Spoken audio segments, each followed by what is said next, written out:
Olá, boa tarde, boa noite ou bom dia, alunos do segundo ano do Maria Tereza. Eu não sei qual é o momento que vocês vão assistir esse vídeo, né?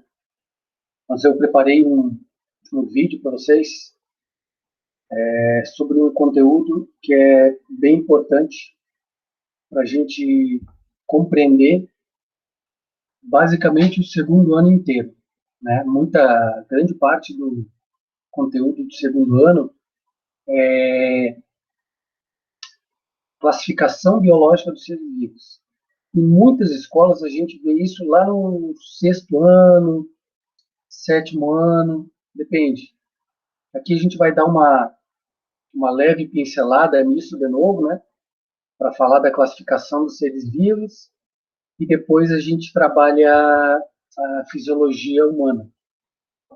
Mas antes de falar sobre a classificação dos seres vivos, a gente fez algumas avaliações diagnósticas aí para, né, para que alguns assuntos que a gente vê no ensino fundamental e no primeiro ano tenham ficado bem sedimentados, apesar de ter sido um sistema remoto, né?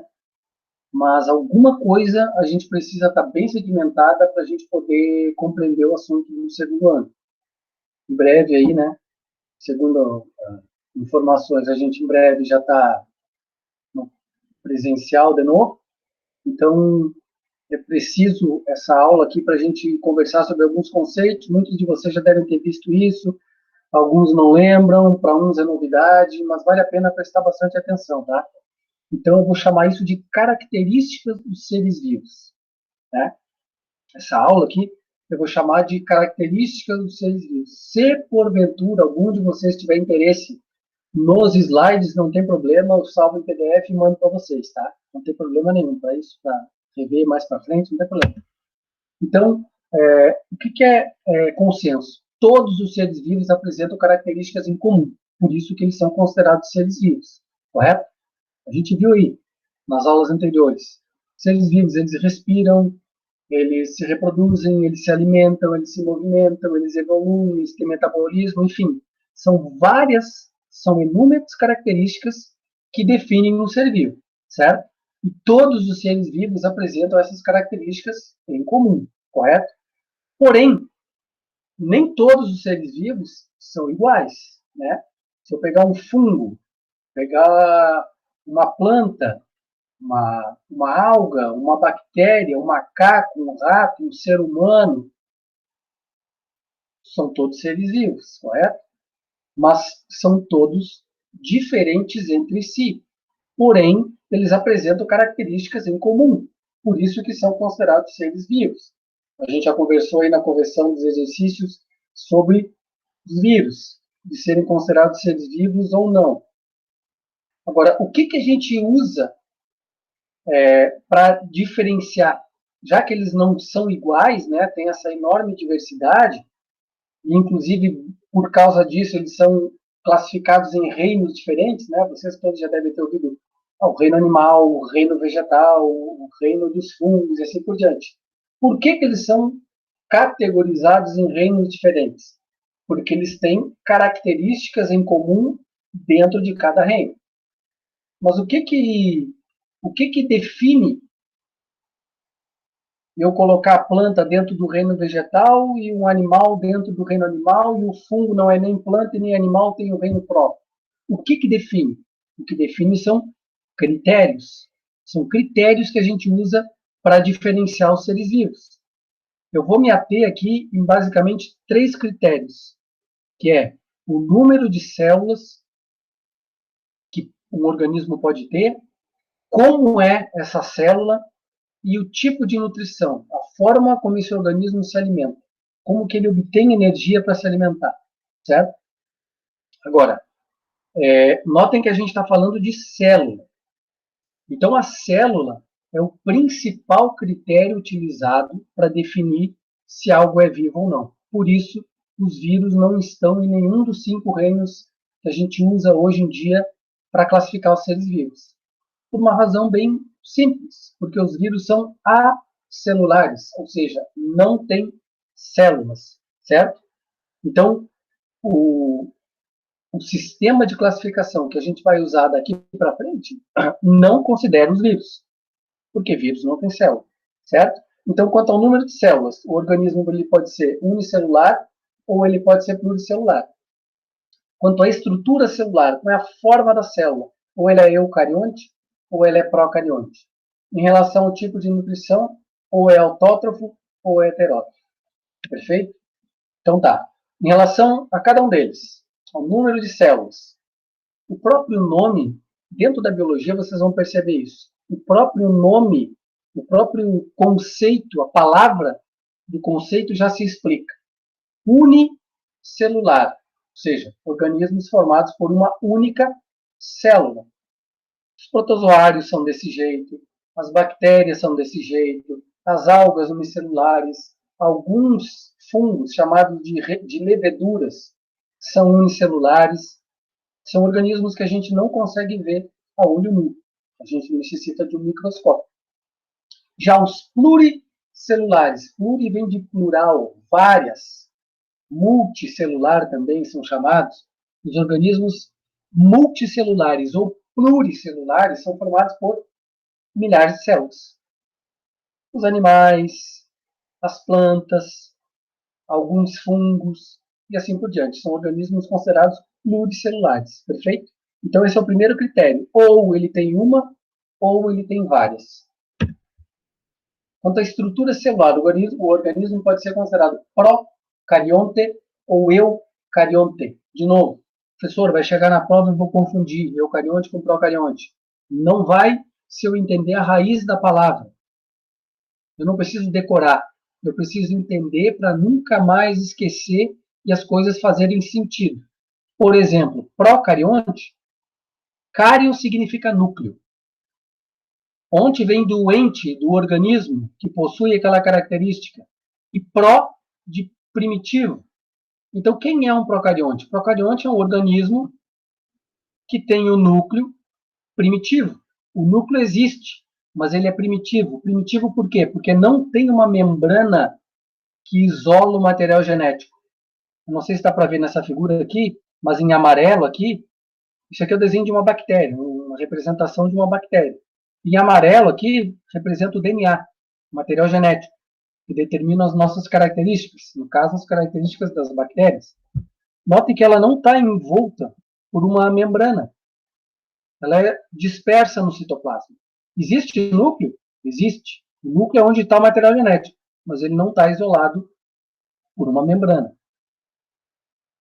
Já os eucariontes, eu significa verdadeiro. Então, o organismo eucarionte é aquele que tem um núcleo verdadeiro. Notem que aqui o núcleo está representado por essa bolinha marrom aqui, ó, e ela tem uma delimitação. Ela tem uma membrana. Ele é protegido. O material genético que está ali dentro está delimitado, está protegido, está separado do resto da célula. Então, esse aqui é um organismo eucarionte, que tem um núcleo verdadeiro. O núcleo está ali, ele existe. Nós somos assim, todos os animais, todas as plantas, todos os fungos, as algas. Somente bactéria tem esse tipo celular aqui, o procarionte. Então, só bactéria é procarionte. Todos os outros organismos da natureza são eucariontes. Aqui é um slidezinho que diferencia seres procariontes, ou células procariontes, de células eucariontes. Basicamente, tem o núcleo não delimitado pela membrana, ou seja, ausência de núcleo definido. Aí fala, professor, mas eu li que procarionte tem ausência de núcleo. Não. A ausência do núcleo definido. O núcleo está lá, ele não é definido.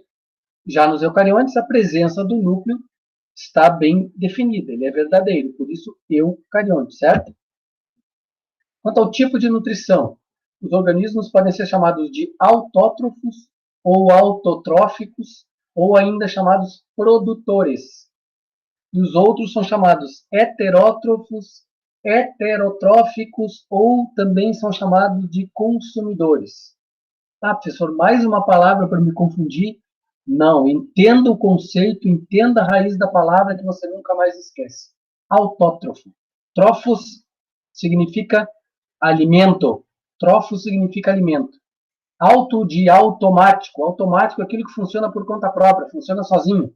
Então, quem é um organismo autótrofo ou autotrófico? É aquele que produz o próprio alimento. Ele é independente nutricionalmente falando. É o caso das plantas e das algas, que elas utilizam a luz solar, através da fotossíntese, né? Utilizam a luz solar, água e sais minerais do solo, gás carbônico e produzem glicose, que é a energia para ela, dela, né? Que é o alimento dela, e oxigênio, que ela usa na respiração celular. E uma parte desse oxigênio é liberado na atmosfera de novo. Então, as plantas são autótrofas porque elas produzem o próprio alimento. Já nós, animais, e os fungos também, somos heterótrofos, porque não fazemos fotossíntese e nenhum outro tipo de mecanismo que permita que a gente seja independente nutricionalmente. Ou seja, heterótrofo. Trófos é alimento e hétero significa diferente. Então, a fonte de alimento dos heterótrofos, no nosso caso, dos animais, a fonte de alimento é diferente de nós. Eu preciso de um outro organismo, eu preciso consumir um outro organismo para obter energia. Por isso, nós, animais, somos chamados heterótrofos ou consumidores, certo? Um resuminho aqui, ó, uma cadeia alimentar aqui, ó. O produtor, através da fotossíntese, produz o próprio alimento. Então, os seres vivos autótrofos, eles são capazes de produzir o próprio alimento basicamente através da fotossíntese. Aí tem o consumidor primário, secundário, terciário e assim por diante. Ou seja, a energia ela está circulando até chegar nos decompositores. E todos esses consumidores, eles são heterótrofos. Por quê? Porque não são capazes de produzir o próprio alimento. Somos dependentes direta ou indiretamente dos autótrofos. E indiretamente da luz solar. Porque se não tem luz, não tem fotossíntese. Se não tem fotossíntese, não tem entrada de energia na cadeia alimentar. Por isso que os produtores, os seres fotossintetizantes, estão sempre na base da cadeia alimentar. Porque é a partir deles que a energia é colocada dentro do sistema. Em relação à reprodução, a reprodução também é um critério usado para classificação. Só que a gente vai ver os tipos diferentes de reprodução em todos os reinos. Então, só vou dar uma pincelada do que é reprodução, que a gente vai aprofundar isso ou no final do ano ou no início do terceiro ano. Isso vai depender de como é que a coisa vai andar. Então, qual é a função da reprodução? Produzir descendentes, independente do organismo, seja ele um vírus, uma bactéria, um ser humano, uma planta, um fungo, não interessa. A função, o papel biológico da reprodução é produzir descendentes e daí dar continuidade à espécie. Porque os organismos que fazem parte da espécie têm um tempo de vida relativamente curto. A espécie tem um tempo que pode durar milhares de anos. Por quê? Porque os organismos vão deixando descendentes através da reprodução. Existem dois mecanismos básicos de reprodução. Vocês já devem ter ouvido falar. Assexuada e sexuada. Qual é a diferença? Na assexuada, o A é uma negação. Não. Não tem participação de gameta. O que é um gameta? O gameta é uma célula reprodutora.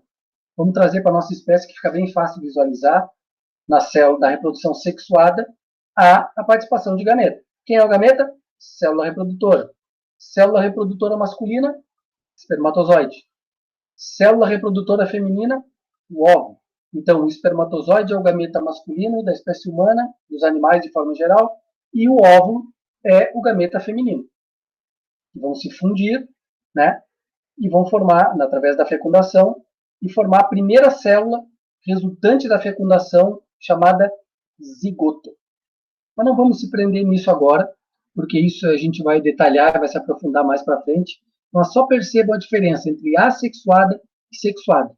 Na sexuada, como eu tenho fusão de duas células diferentes, de dois indivíduos diferentes, proveniente de dois indivíduos diferentes, eu tenho uma variabilidade genética. O que é variabilidade genética? É uma mistura de dois materiais genéticos diferentes, formando um terceiro tipo diferente. Ou seja, eu produzo um tipo de organismo diferente geneticamente falando. Já na assexuada, como não tem troca de gametas, geralmente é uma célula que se divide em duas, ó, mas é o mesmo material genético que se duplicou, fez uma cópia e produz duas células geneticamente idênticas, que a gente chama de clones. É um clone natural, é uma cópia. Não tem variabilidade genética. Essa célula é igual a essa. Qual é a consequência disso? De eu ter variabilidade ou não ter variabilidade? Isso a gente vai discutir mais para frente. Quando a gente falar de evolução, a gente vai entender a importância da variabilidade genética para a evolução. Então, tem um mapa de ideias aqui que eu montei para resumir o que a gente conversou. Então, a gente pode seguir o mapa, seguir o roteiro do mapa aqui. Ó. Então, a reprodução ela pode ser sexuada ou assexuada. Na assexuada, eu tenho produção de descendentes geneticamente idênticos, que eu chamo de clone, que é o que a gente viu no slide anterior. Na sexuada, eu tenho participação de gametas, que são células haploides. Isso não vem ao caso agora, deixa essa discussão mais para frente. O que é o significado de uma célula haploide e a importância. E esses gametas, né, como a gente viu no slide anterior também, eles participam da fertilização ou da fecundação, produzindo uma primeira célula chamada zigoto, que é uma célula diploide, que é uma mistura de duas células haploides. Mas isso não vem ao caso agora. Só quero que vocês percebam as consequências e as características básicas de uma reprodução sexuada e da sexuada. E notem também que a gente tem os dois tipos de reprodução representados em todos os reinos. Ah, professor, então todos os organismos se reproduzem sexuadamente e assexuadamente? Não. Nós, da espécie humana, nos reproduzimos exclusivamente sexuadamente. Ou seja, temos espermatozoides e óvulos. Mas isso não significa dizer que todos os animais se reproduzem sexuadamente. Existem animais que se reproduzem de forma assexuada. Também, como é o caso das estrelas do mar, das planárias, que são vermes, das esponjas, que formam brotos, e esse broto cresce, se desprende e forma um novo adulto. Então, dependendo do ciclo de vida do animal e dependendo da espécie, eu tenho os dois tipos de divisão celular, certo? Isso a gente vai ver mais para frente também. Então, aqui só um slide para representar, né? A assexuada, formando clones. Aqui, uma bactéria. Aqui o que eu falei da planária. Qualquer parte forma uma planária nova. A estrela do mar se regenera dependendo do braço da estrela que foi perdido. E uma esponja, que forma um broto, que se desprende e forma uma nova esponja que vai crescer e assim por diante. Já na sexuada, como a gente viu anteriormente, ali tem participação de gameta. Óvulo, espermatozoide, fecundação, formação do zigoto, e vai crescer e formar um novo indivíduo. Depois a gente volta mais para o final do ano, ou o ano que vem, dependendo, quando a gente for aprofundar a reprodução, a gente vai voltar nesse slide aqui para falar de meiose, de haploide, de diploide, assim por diante. Então, para resumir, critérios básicos para classificar os seres vivos no sistema de classificação biológica que a gente usa hoje. Número de células, unicelular ou pluricelular. Estrutura celular, procarionte ou eucarionte. Tipo de nutrição, ou ele é autótrofo ou ele é heterótrofo. Reprodução, assexuada ou sexuada. Então, guardem bem essa tabela, porque essa tabela aqui ela vai servir de base para a gente dizer que uma bactéria está dentro do reino Monera, por exemplo, e não está dentro do reino vegetal. Por que um fungo foi preciso criar um reino para eles e por que o fungo não está dentro do reino vegetal? Por que um cogumelo não está dentro do reino animal? Por que foi preciso criar um reino para ele? Porque são critérios científicos utilizados para a gente categorizar um organismo dentro de um reino ou dentro de outro. Em breve, a gente vai falar sobre classificação biológica, a gente vai conversar sobre como o sistema de classificação atual foi criado e a gente vai voltar nessa tabela várias vezes. Então, essa tabela resume basicamente a aula de hoje. De novo, se vocês mandarem mensagem pelo aplicativo, pelo Classroom, fica muito difícil de visualizar a mensagem de vocês, porque ele não filtra vem tudo misturado, todas as mensagens dos professores e dos alunos, vem tudo misturado, e muitas vezes o aplicativo demora para atualizar. Então eu não consigo ver as mensagens que vocês mandam. Então, algumas vezes eu entro lá para fazer uma triagem, eu acho uma ou outra perdida por ali e eu consigo responder. Mas geralmente é com atraso, por essas razões que eu acabei de dizer. Então, se você quer que eu te responda rapidinho, geralmente no mesmo minuto, ou dentro da, sei lá, em 10 minutos, 15 minutos, manda um e-mail. Aqui tá o e-mail. Eu sempre boto nas atividades postadas no Classroom um e-mail. Aqui está o e-mail. Mande e-mail. Eu te mando rapidinho. Desde que não seja sábado ou domingo, porque daí ninguém é de ferro também, né? Mas, na medida do possível, você vai ter a resposta em breve. Se precisar, se for alguma dúvida em alguma questão, algum assunto específico, se for necessário, eu faço um esquema, printo e mando para vocês, ou gravo um videozinho e mando, certo? Depende do contexto. Mas fica aí. Então, queria agradecê-los, né? Foi um prazer estar com vocês. Sempre que precisar, a gente está disponível. Espero que vocês tenham compreendido o que eu quis passar para vocês. Qualquer dúvida, não se acanhem. Pode mandar pergunta lá no e-mail que não vai ter problema nenhum. Valeu? Gente, aquele abraço. Fiquem com Deus.